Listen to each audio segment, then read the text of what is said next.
ದೆಹಲಿಯಲ್ಲಿ ಕಾಂಗ್ರೆಸ್ ಮುನ್ನಡೆಯಲ್ಲಿ ಖಾತೆ ತೆರೆದಿದೆ ಕಾಂಗ್ರೆಸ್ ಪಕ್ಕ ಒಂದು ಸಮೀಕ್ಷೆಗಳಲ್ಲಿ 0ಯಿಂದ 1 ಸ್ಥಾನ ಕಾಂಗ್ರೆಸ್ಗೆ ಬರಬಹುದು ಅಂತ ಹೇಳ್ತಾ ಇದೆ.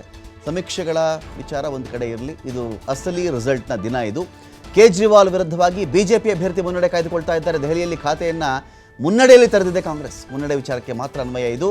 10ರಲ್ಲಿ ಬಿಜೆಪಿ ಲೀಡರ್ ಇದೆ, 7ರಲ್ಲಿ ಆಮ್ ಆದ್ಮಿ ಪಾರ್ಟಿ ಲೀಡರ್ ಇದೆ. ಬಾದ್ಲಿಯಲ್ಲಿ ಕಾಂಗ್ರೆಸ್ ಅಭ್ಯರ್ಥಿಗೆ ಮುನ್ನಡೆ ಸಿಗ್ತಾ ಇದೆ. ಇಲ್ಲಿ ಇದೀಗ ನಟರಾಜ್ ಗೌಡ್ರೆ ಒಂದು ಕ್ಷೇತ್ರದಲ್ಲಿ ನಿಮ್ಮ ಒಂದು ಲೀಡನ್ನು ನಾವಿಲ್ಲಿ ನೋಡ್ತಾ ಇದ್ದೀವಿ. ಇರಲಿ, ನಿಮ್ಮ ಎಕ್ಸಿಸ್ಟೆನ್ಸು ಆಮ್ ಆದ್ಮಿಯನ್ನು ಎಕ್ಸಿಟ್ ಮಾಡೋಕ್ಕೆ ದೆಹಲಿಯಿಂದ ಅಂತ ಇಲ್ಲ ನೋಡಿ, ಇದೊಂದು ದೊಡ್ಡ ಮಂಥನ ಆಗ್ತಾ ಇರ್ತಕ್ಕಂಥದ್ದು. ಈ ದೆಹಲಿ ಚುನಾವಣೆ ಇದೆಯಲ್ಲ, ನೀವು ಕಳೆದ 3-4 ವರ್ಷಗಳಿಂದ ಆದಂತಹ ಎಲ್ಲ ರಾಜ್ಯದಲ್ಲಿರ್ತಕ್ಕಂಥ ಚುನಾವಣೆಗಳು ನೋಡಿದಾಗ ಈ secular versus communal, development versus non development, ಯಾರು ಆಂಟಿ ಎಸ್ಟಾಬ್ಲಿಷ್ಮೆಂಟ್ ಮತ್ತು with pro establishment, anti constitution with constitution, ಈ ಥರದ ನೆರೆಟಿವೇ ಇರತಕ್ಕಂಥದ್ದು.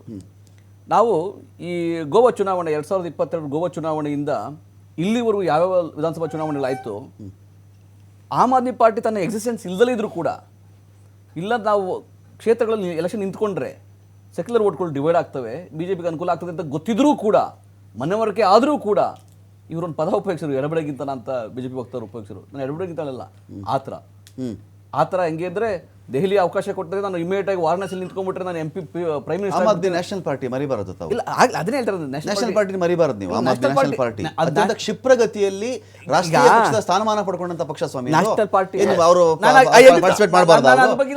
ಆಮ್ ಆದ್ಮಿ ಬಂದ್ಬಿಟ್ರೆ ನಿಮ್ಗೆ ಅಭದ್ರತೆ ಯಾಕಿತ್ತು ಬೇರೆ ರಾಜ್ಯಗಳಲ್ಲಿ ಸ್ವಾಮಿ? ಅವರಿಗೆ ಪಂಜಾಬ್ ದೆಹಲಿ ಅವ್ರ ಸ್ಟ್ರೆಂತ್ ಸ್ವಾಮಿ. ನಿಮ್ಗೆ ಅಭದ್ರತೆ ಯಾಕಿತ್ತು? ಯಾವ ಅಭದ್ರತೆನೂ ಇವತ್ತೂ ಇಲ್ಲ, ಯಾವತ್ತೂ ಇಲ್ಲ. ನಾವು ಬರೀ ಚುನಾವಣೆ ಅಧಿಕಾರಕ್ಕೋಸ್ಕರನೇ ಇರ್ತಕ್ಕಂಥ ಪಕ್ಷ ಅಲ್ಲ.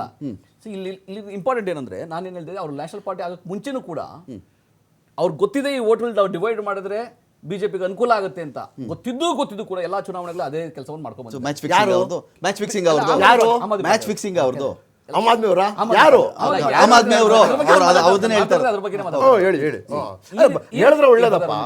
ಈ ರೀತಿ ಇರಬೇಕಾದ್ರೆ ಇದು ಒಂದು ಮಂಥನ ಇದೆ. ಲೋಕಸಭಾ ಚುನಾವಣೆ ನಂತರ ಇಡೀ ದೇಶದಲ್ಲಿ ಕಾಂಗ್ರೆಸ್ಸೇ ನಮಗೆ ಸೆಕ್ಯುಲರ್ ವೋಟರ್ಸ್ ಯಾರಿದ್ದಾರೆ, ಕಾಂಗ್ರೆಸ್ಸೇ ನಮಗೆ ಅನಿವಾರ್ಯ, ಕಾಂಗ್ರೆಸ್ಸೇ ನಮಗೆ ಒಂದು ಬೇರೆ ಪರ್ಯಾಯ. ಹಾಗಾಗಿ ನೀವು ಯಾವುದೇ ರೀತಿಯಾಗಿ ಹೊಂದಾಣಿಕೆ ಮಾಡ್ಕೋಬೇಡಿ. ಲೋಕಸಭಾ ಚುನಾವಣೆ ನಾವು ಹೊಂದಾಣಿಕೆ ಮಾಡ್ಕೊಂಡಿದ್ದೀವಿ.